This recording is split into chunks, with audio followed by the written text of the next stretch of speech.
2 जुलाई 1955 को अमेरिका की फ्लाइट 914 ने न्यूयॉर्क से फ्लोरिडा के लिए उड़ान भरी। 57 पैसेंजर्स के साथ उड़ने वाला ये प्लेन 3 घंटे तक सही डायरेक्शन में उड़ने के बाद अचानक से गायब हो गया। इसे मायामी में लगा रेडार भी नहीं ढूंढ पाया, लेकिन 37 साल बाद अचानक ये प्लेन आसमान में दिखाई दिया। तब ये प्लेन वेनेजुएला के एयरपोर्ट पर लैंड करने वाला था। इसे देखकर हर कोई हैरान रह गया। 21 मई 1992 की सुबह वेनेजुएला एयर ट्रैफिक कंट्रोल के लोग जब डेली रूटीन के साथ अपने काम को सरअंजाम दे रहे थे, तब उन्हें अपनी आंखों के सामने कुछ ऐसा दिखाई दिया जिसे देखकर वो हैरान रह गए। वो एक ऐसा प्लेन था जो बगैर रीडर के सीधा एयरपोर्ट की रनवे पर लैंड होने लगा था। जैसे ही ये प्लेन रनवे के करीब आया तो एयर ट्रैफिक के लोगों ने देखा कि इसका मॉडल बहुत ही पुराना है जो आज के दौर में इस्तेमाल नहीं किया जाता। जब ये प्लेन लैंड करने वाला था तब एयर ट्रैफिक कंट्रोल ने इसके पायलट से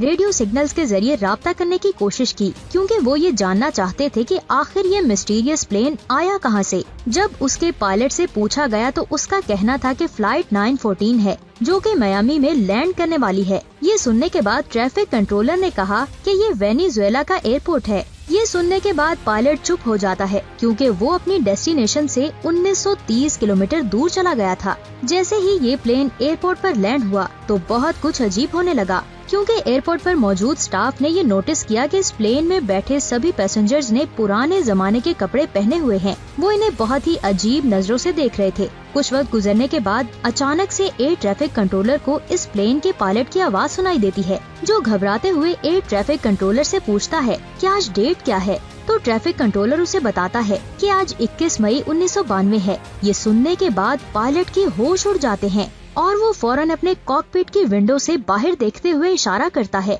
कि मुझे अभी इस प्लेन को लेकर वापस जाना है। जब पायलट इशारा कर रहा था तब उसके हाथ से एक कागज का टुकड़ा पोर्ट पर गिर गया था। इसके फौरन बाद पायलट जहाज को उड़ाते हुए गायब हो गया। इसके बाद एयर ट्रैफिक कंट्रोलर अपने ऑफिस से बाहर आया और इस कागज के टुकड़े को उठाया, जिसे देखकर उनके होश उड़ गए थे, क्योंकि वो कोई आम कागज का टुकड़ा नहीं था। उसके ऊपर 1955 का कैलेंडर था। ये देखने के बाद ऐसा लग रहा था जैसे ये प्लेन टाइम ट्रेवल करके फ्यूचर में आ गया है। इसकी इन्वेस्टिगेशन करने के बाद भी इन्हें कुछ पता नहीं लग सका, जिसकी वजह से बहुत सारे लोगों ने इसे टाइम ट्रेवल का हादसा मान लिया। टाइम ट्रेवल थ्योरी के फैंस का ये कहना था कि शायद ये प्लेन किसी वार्म होल में से एंटर हो गया हो, जिसकी वजह से ये 37 साल बाद फ्यूचर में आ गया है। अगर आपको ये थ्योरी मजाक लग रही है तो मैं आपको बता दूं कि एल्बर्ट आइंस्टाइन और स्टीफन हॉकिंग जैसे साइंटिस्ट भी वार्म होल की एग्जिस्टेंस को मानते थे। उनके मुताबिक स्पेस एक पेपर शीट की तरह है, जिसमें एक पॉइंट से दूसरे पॉइंट तक जाने के लिए आपको पेपर के साथ चलना होगा।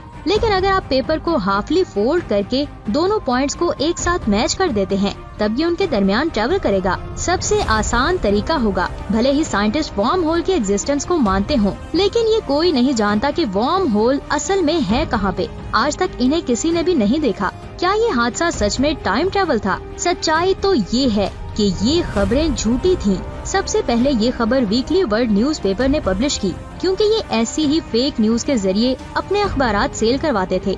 हद तो उस वक्त हुई जब इस न्यूज़पेपर में 1993 और 1999 में भी फ्लाइट 914 की ये फेक न्यूज छपी और ऑनलाइन कॉन्स्पायरेसी थ्योरी के मुताबिक इसे पूरी दुनिया में सर्कुलेट किया गया।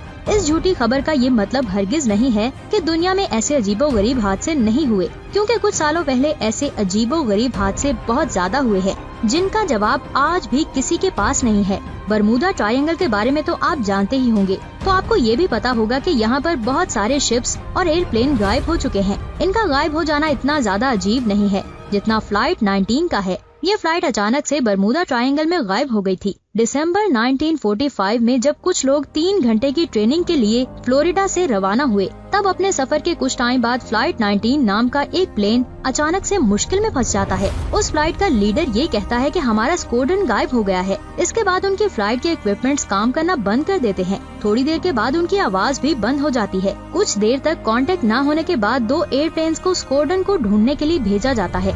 जब ये प्लेन फ्लाइट 19 की लोकेशन पर पहुँचते हैं तो उनमें से अब एक प्लेन गायब हो जाता है और वापस सिर्फ एक ही प्लेन आता है, जिसके पास ना तो स्कूडन की कोई खबर थी और ना ही अपने साथ गए उस रेस्क्यू प्लेन की। आज तक ना तो कोई स्कूडन के बारे में पता लगा पाया है और ना ही किसी को इन मिसिंग प्लेन्स के बारे में पता है, जिसकी वजह से ये बरमूदा ट्रायंगल की सबसे बड़ी मिस्ट्री है।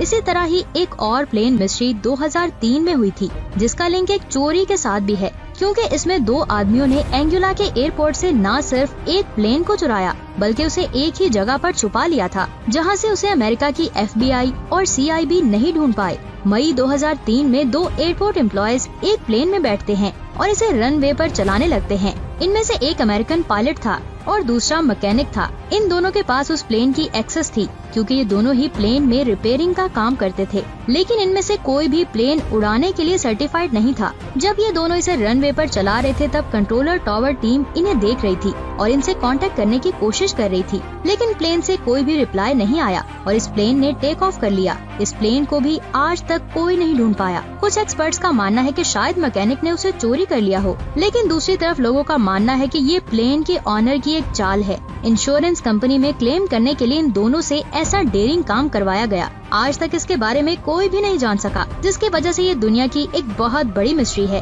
इन सभी फैक्ट्स में से आपको सबसे अच्छा फैक्ट कौन सा लगा, नीचे कमेंट करके जरूर बताइए। अपना बहुत सारा ख्याल रखें। खुदा हाफिज।